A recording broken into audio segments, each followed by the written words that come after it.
alone? Everyone's gone. Come in. Oh, good. Okay, look. I brought back Eve's address book. Finally. She's been going crazy looking for this thing. Okay, listen, I'll put it back someplace she can find it, but not too obvious. Someplace maybe she didn't quite look yet. Well, that's going to be hard. Eve has turned this house upside down looking for it. Lucy, I want to find out who killed my father more than anyone, but we might be barking up the wrong tree. Why would you say that? Well, since I stole Eve's book, I've discovered a new angle with Chris Ramsey. He's right in the thick of this mess. How? Well, everyone thought he was this rich kid intern. Turns out he's got a record for writing bad checks. And before my father was murdered, he gave him $20,000. Now, Chris claims it was for some painting, but I think he's lying. Okay, good. Look, I promise we will find out. But in the meantime, keep in mind that if Chris is involved in your father's death, then I know Eve is probably behind it. Did you get that stuff I asked for? Yeah. Here, a lab coat and a stethoscope. What are you up to? Let's just say if I'm going to catch Eve Lambert, I'm going to have to play doctor. Excuse me. Oh, yeah, listen, I'm going to go. Yeah, okay, bye. Hello? Hey, guess what was delivered to me today? Scott? I have no idea. A package of discovery materials from Dara. You remember her, the one that's trying to put you in jail? Of course I do. You don't sound happy. Yeah, well, I'm not happy. You see, the process of discovery is where the DA's office gives me all the evidence they have against you. And I'm supposed to keep it from blowing up in our faces. But you know what? I can't do that if you keep things from me. Well, I do tell you everything. I have. No. I think you got a little secret that you've been holding back. And I'm coming over there now. Goodbye.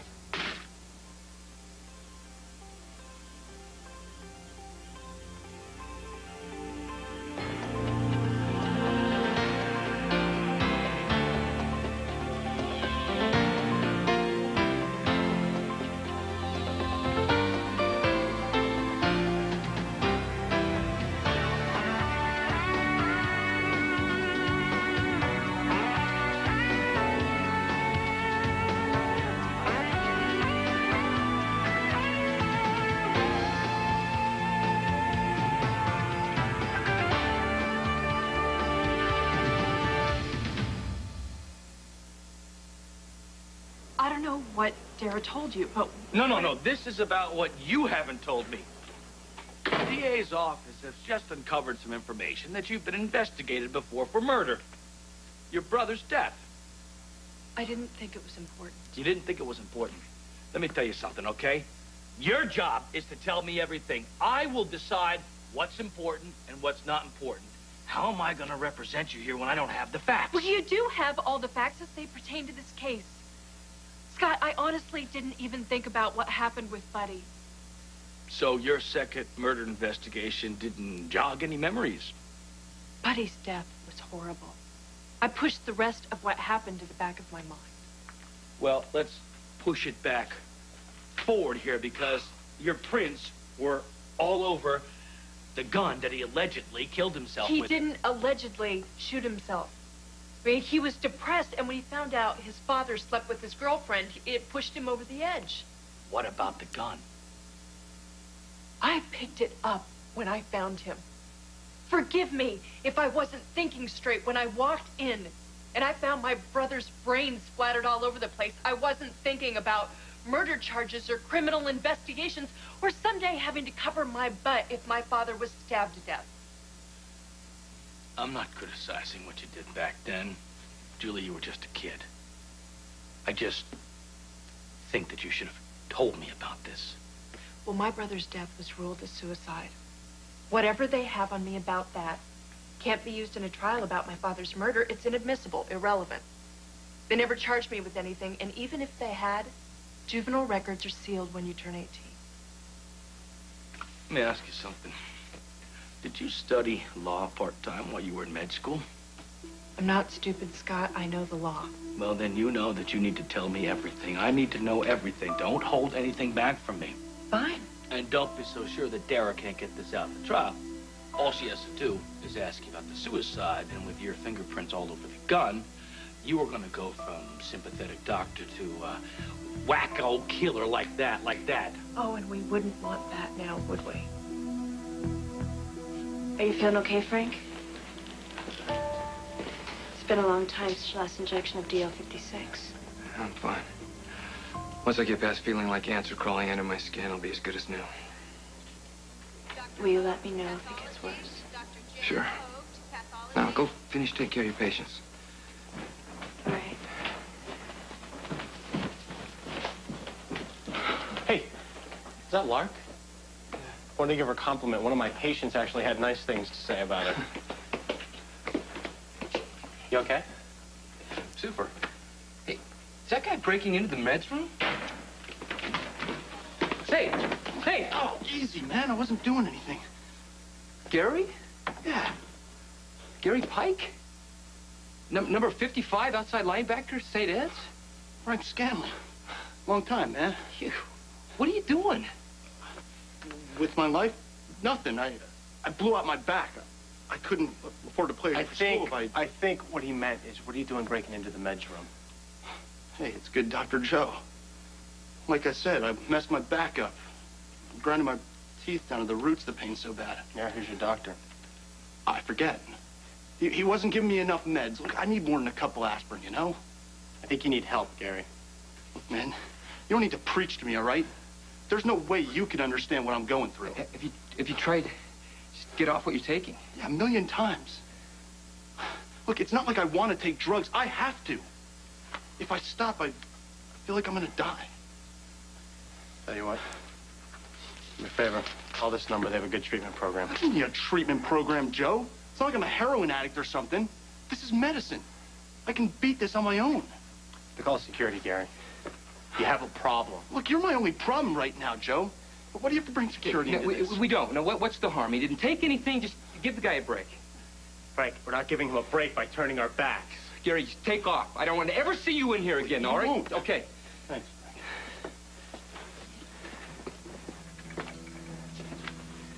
Frank, that was a mistake. The guy is an addict. You didn't do him any favors by letting him walk out of here.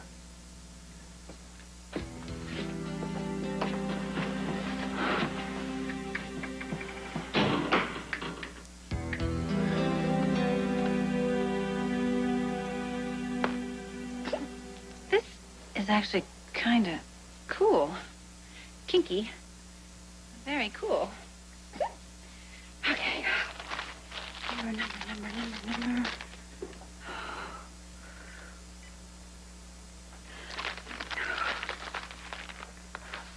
Hello there. This is Dr. Feelgood. How are you? Are you ready for your examination? You are? Oh, goody. You know, I am so very excited because a very good friend of mine told me you're an excellent customer. Yes, oh, her name is Eve Lambert. Do you know her? Maybe brunette, 5'7", kind of curvy, you know, big lips. You remember her? That's fantastic. That is so lovely because she's just going to be so thrilled to see you and that you love her so she'll mean so much to her. Oh, a threesome. Well, no, you know, I don't do the color right now. I'd rather have you all to myself. Okay, I'll see you soon. Bye-bye. Yikes. Oh, Eve Lambert. Your lion days are over. Address. Oh. Okay. Ooh. Off to make a house call? Something like that. Would you mind telling me where you think you're going dressed like that?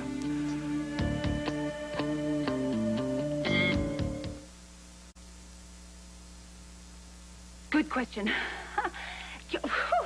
You know, you just really, startled the heck out of me. Same to you. What if I were Victor? You want to give my father a heart attack? Oh, don't be silly. I'm just wearing a costume. My costume for the nurse's ball, one of my numbers. Well, you know, considering you usually end up in your underwear, do you think it's wise to start out like this? Well, it's my new and improved strategy. See, I start out like this, you know, and then by the end of the show, I'll end up all dressed. Oh, yeah, good thinking. So, exactly what kind of number is this, anyway? It's about... Doctors, It's a parody of the doctors at the hospital, and it's going to be all set to some tunes. Broadway show tunes. I haven't really picked out the tunes yet, but, you know, I've decided this outfit is just perfect for the number. Not to wear in public, it is. Boy, you're being awfully sweet. You mean you're just worried about what people will think? Oh, I think they'll be thinking exactly what I'm thinking right now. Oh. Oh, Doc. Doc. Let me call you that. Ooh.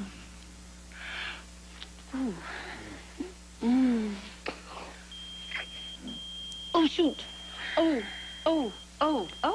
You know, I have to get this. I do. I have to. Why is it you doctors are always on call, anyway? You know what I'm going to do is I'm going to schedule you in for one of my appointments. Hello? You paged? You better be calling from the grave because death is the only excuse I'll accept for being this late. I am so sorry. You know what? I am on my way, though. I'm on my way. No. Never mind. The client's ready to split. No, don't you dare let him leave. I am coming. I'm right there. I'm on my way. Goodbye. Who are you yelling about? Oh, our new choreographer. He's this great guy. He's so talented, but he's so persnickety. You know, he hates when you're late, so I gotta go. I understand. Just wear this.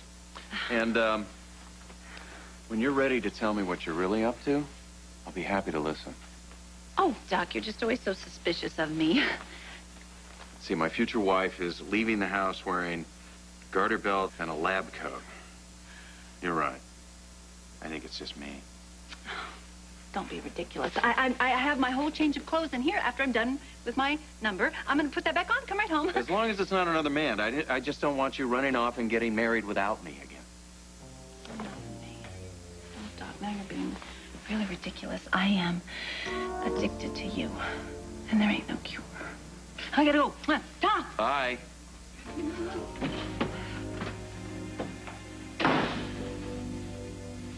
Dr. Mayer, 205 East. But you just bring someone in? No, we handled it at the scene. You hear any more from Gary? No. No. Maybe there's something I can do to help the guy. He seems to be going through a rough patch. You know what, Frank? He's not another one of your pet projects, all right? You can't go around trying to rescue everyone. Look at the uniform, Joe. That's my job. But does it have to be your life? You've wanted to save everyone ever since Dad, Frank. Dad? Now, what the hell does he have to do with this? Dad drank himself into the grave. And all the pleading and crying that you did and I did and Mom did didn't make a difference. It's not your fault, it's not my fault, and it's not Mom's fault. Dad never wanted to be sober. How do you know that? You think anyone wants to be an addict? You know what? He did us a favor by destroying his life. We saw what that was like, and we were able to choose another way. If that's the way that you need to look at it, fine. No, you know what, Frank? It's the healthy way to look at it. I don't drink, I don't do drugs, and neither do you. That doesn't mean it couldn't happen. The day I see you doing drugs is the day I put a gun to my head.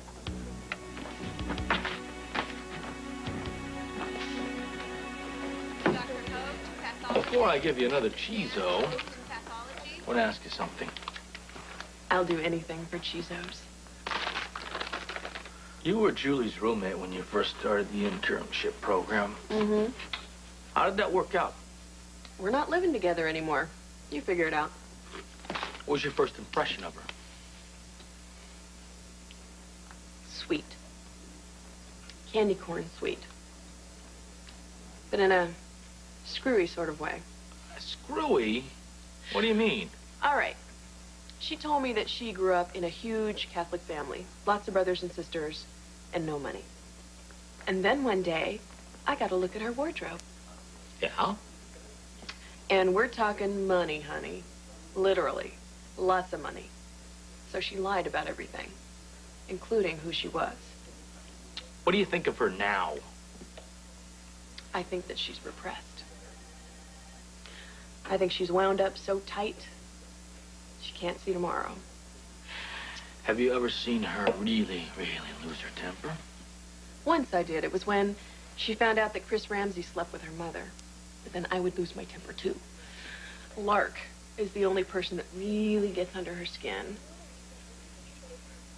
Do I detect a shadow of a doubt, Counselor? She's my client. I'm not at liberty to discuss anything. Okay, well then let me put it to you another way. Am I off the hook as a suspect? You were never on the hook. Oh, come on. For a lawyer, you're a lousy liar. I think that I had a little bit of reason to think that you might have killed Devlin. Oh, all right, no. Because to be fair, when I heard that Devlin was dead, the only thing I could think about is that you were last seen running off to strangle the guy for hitting me.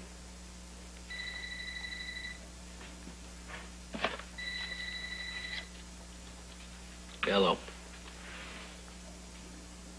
What? All right, I'll be right down there. Goodbye. That doesn't sound good. Julie is starting to be more of a client than I actually bargained for.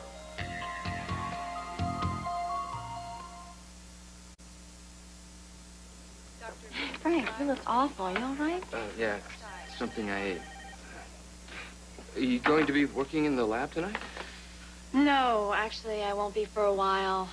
Any new problems? No, we're just testing the hormone levels in the animals since they started turning aggressive. It must be disappointing to have such negative side effects on a drug that was so promising. Well, I'll tell you what, I have not given up hope yet. After we get the test results from this one, we're gonna go back and rework the whole formula. But you're still working with the old formula. Yeah, we have, I guess, one batch left. You know, I've been meaning to ask. I lost my sunglasses. I've been looking everywhere. I think I left them in the lab. Could I use your keys and run over and take a look?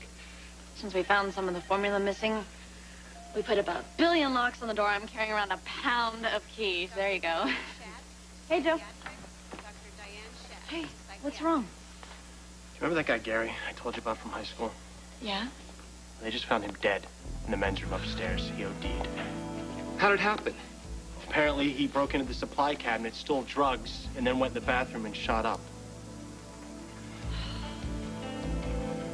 Frank, I know we lost track of Gary. I know you guys were friends. I'm sorry. Let's get out of here. Hey, what is the big idea here? What kind of service is this? I go all the way over there. I am dressed like this, and the guy is completely gone. Well, what did you expect? This guy's one of our best customers. He's not paying, so you keep him waiting. Oh, right. Look, I'm really sorry. Okay, you know what? Maybe you could just reschedule, because I thought he sounded like a very nice man. So, you want me to set you up another date? Yeah.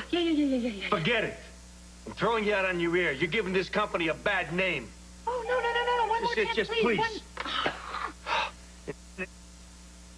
What? Oh, come on. No, sweetheart. Don't do this to me. Fine. You want another chance? Yeah, I will take a chance, please. Okay. Had a cancellation. Take this gig. You keep your job. Okay. Yeah. All right, let me see. Yeah, I want you to wear this wig. Oh, okay. You know, I have a really pretty pink little dress that would look very nice with this wig. No. The wig, nothing else. What? You get into the cake, you pop out of the cake. Simple. You gotta be kidding, right? I mean, who do they think I'm gonna be? Lady Godiva or something? Exactly.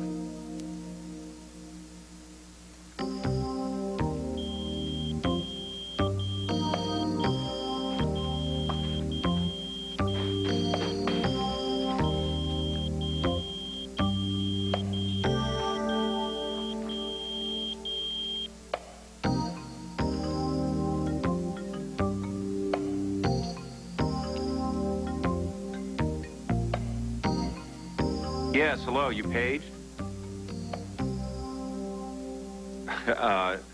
No, I think you have the wrong number. There is no Angela D. Ladd here. Sure.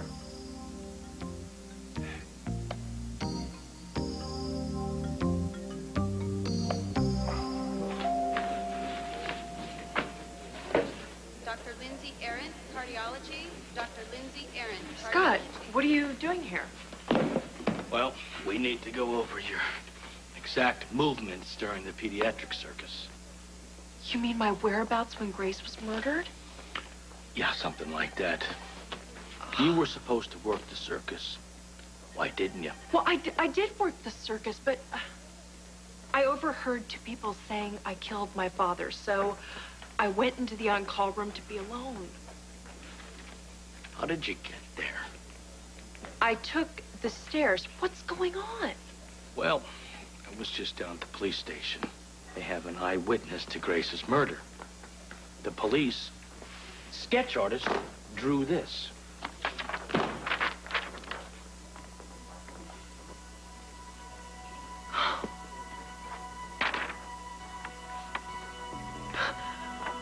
Grace was murdered by a clown.